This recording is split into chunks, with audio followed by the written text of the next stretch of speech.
Здравейте отново, българи! Константин от Без партии и политици. Реших скорострелно да направя това видео, защото вчера ми попаднаха доста ужасяващи материали, които касаят целия български народ. Първата много голяма опасност, за която научих, е това, че в България вече съществува много силен радикален ислям. И това не е онзи Ахмед Муса, за който толкова много се изписа. Въобще не става въпрос за това. Не става въпрос за Пазарджик, нито за някакъв друг голям град. Става въпрос за много стотици незаконни училища по ислям, където се изучава радикален ислям, преподаван от лица без съответните официални дипломи, които са нужни за това.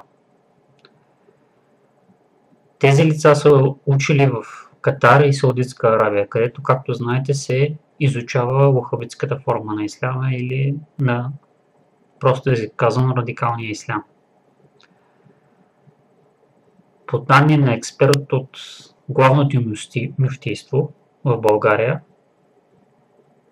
в момента е направена статистика, това е за 2014 година, която статистика е отчела, че в момента има 5000 лица, обучени от тези незаконни училища, които се идентифицират с радикалната форма на исляма. Това са 5000 човека, които чакат само машината на злото да им сложи някакъв формален лидер и да тръгнат да изпълняват заповеди.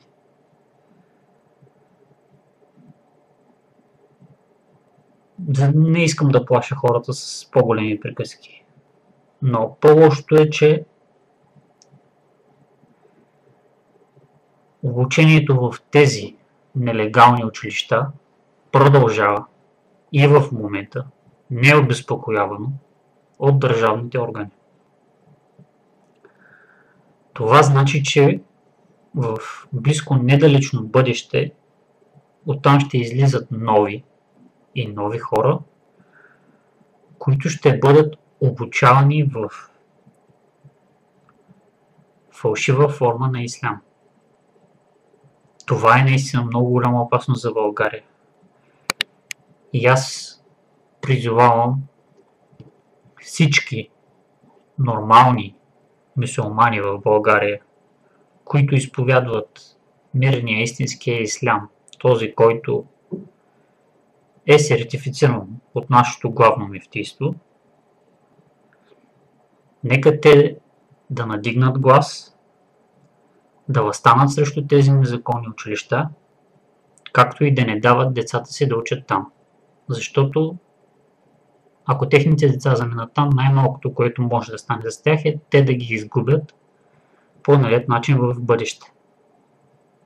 Затова нека те сигнализират срещу тези училища, да подават сигнали, за да могат те да бъдат закривани. Казвам всичко това с голям риск да бъда обвинен в расизъм и разделение, но истината е, че единственото, което искам е да имаме в България не разделение на народа ни, а искам да имаме обучаване в чисти религии, които да развиват най-доброто у хората, а не да ни карат да се мразим един други. И нима българската църква не преследва разните фалшиви християнски секти, които ни карат да вършим най-откачени неща, като самоубийства и така нататък. По същия начин главното мюфтийство в България трябва да преследва насаждането на ислямски секти в страната. Нещо, което техният експерт казва, че в момента не се прави. Това трябва да се прави, за да можем българи и турци и всички хора, изповядващи исляма, да запазим чисти културите си, обичаите си. И да няма караници и разделение между нас. Втория голям проблем. Това е проект, стратегия на парламента, който цели да вкара редица закони през периода 2015-2020 година, като голяма част от тях ще бъдат предложени за внасяне през 2016 година.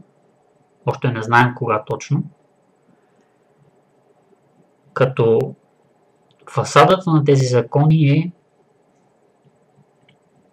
да се изградят закони за борба с тероризма. Но управляващите за тази фасада са изградили много точки, които са с цел да се борят срещу нас, собствения си народ. Ще изчета само най-фрапиращите точки от стратегията и предложенията на този законопроект.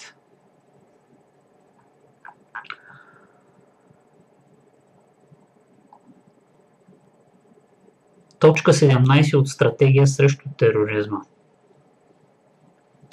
Тероризъм е всяко деяние с криминален характер, съпроводено с акт на насилие, което чрез преднамерено застрашаване на безопасността и живота на гражданите, до тук с тероризма, както и на важни инфраструктурни обекти.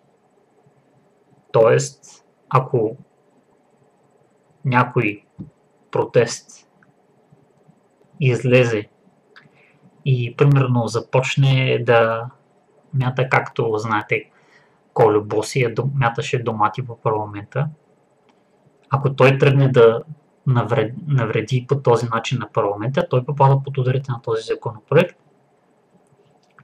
Има за цел да създаде страх и несигурност в обществото и да дестабилизира демократичните институции като средство за постигане на конкретни политически и идеологически цели. Тоест, ако ние не сме доволни и решим да изразим своето недоволство по някакъв мирен начин, примерно да мятаме яйца по парламента, ние попадаме под ударите на тази точка 17. Следващата фрапантна точка.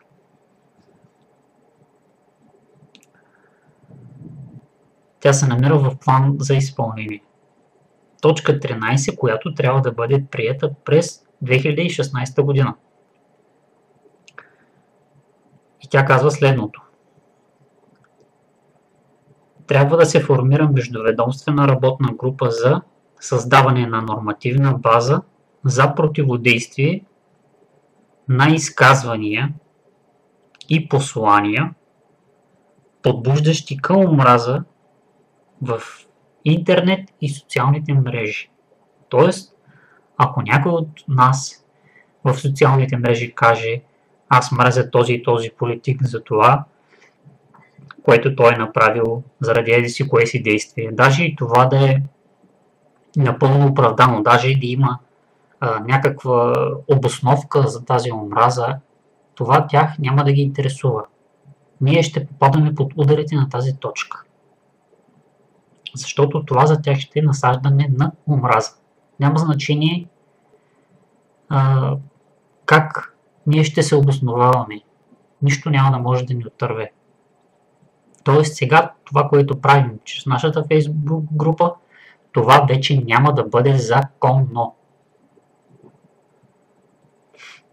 И следваща точка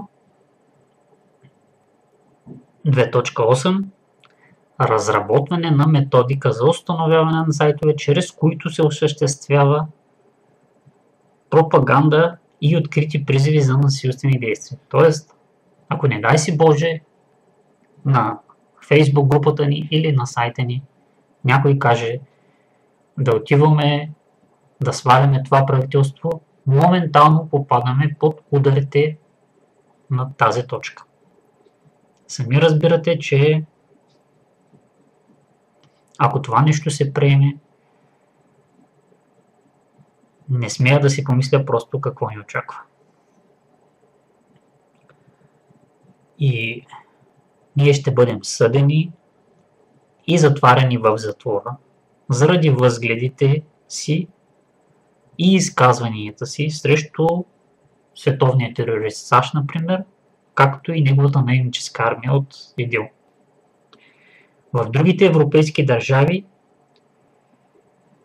такива закони вече, за съжаление, съществуват отдавна и не само съществуват, но и се прилагат. Хората живеят в страх да не кажат истинското си мнение. За пример давам най-скорошния случай. Кандидат-президента на Франция, госпожа Ле Пен, бе арестувана и заплашена с затвор заради изказване против организираното от Сорос и САЩ нахлуване на бежанци в Европа. Ако във Франция могат да арестуват такива важни личности само заради изказване на лично мнение, то тук в България да арестуват някакви си Фейсбук админи или членове на група ще бъде просто детска игра. Затова това ще направи просто невъзможно защитата на българските национални интереси. Аз наблюдавам зор по новините. В момента, в който депутатите обявят, че се готвят да гласуват тези промени в еди си кой си месец, седмица, ден, ние трябва моментално да се вдигнем, да организираме протест с всички хора, с които разполагаме, да потърсим съдействие от всички групи и организации, които можем да се сетим и да реагираме по възможно най-добрия начин. Затова нека всеки от вас да се готви вътрешно за този момент, защото той ще настъпи през 2016 година. Тогава ще се гласуват тези две точки спрямо интернет пространството и социалните мрежи. В момента, в който обявят гласуването за приемането на тези две много важни точки, които са срещу цялото интернет пространство и които ще ни поставят в условия, каквито, например, сега има в Швеция, където арестуват хора, които са се изказали във Фейсбук против насилственото вкарване на наемниците на САЩ под предлог, че са бежанци и бягат от война. Това трябва да се спре на всяка цена. Не можем да приличаме на комунистическа държава отново. Макар че ние не сме се променяли въобще. Защото де-факто комунистите не управляват от толкова много години. Затова в момента, в който те обявят, че ще гласуват това нещо, ние ще излезем и ще се опитаме да направим достатъчно голям протест, за да спрем това нещо. Това е за сега и ще се видим.